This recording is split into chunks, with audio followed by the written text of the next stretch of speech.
Pero siguro mag-isa na ulit tayo ng sibuyas. Lagyan natin yung tomato sauce, garlic po.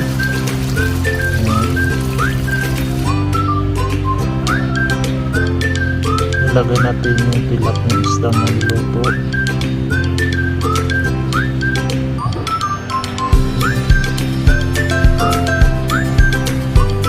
Tignan maigi.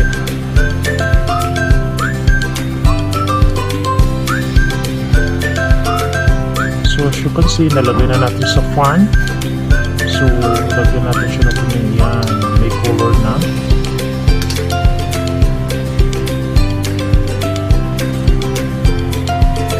Ilagay natin yung nakikita nyo yung kulay hapok.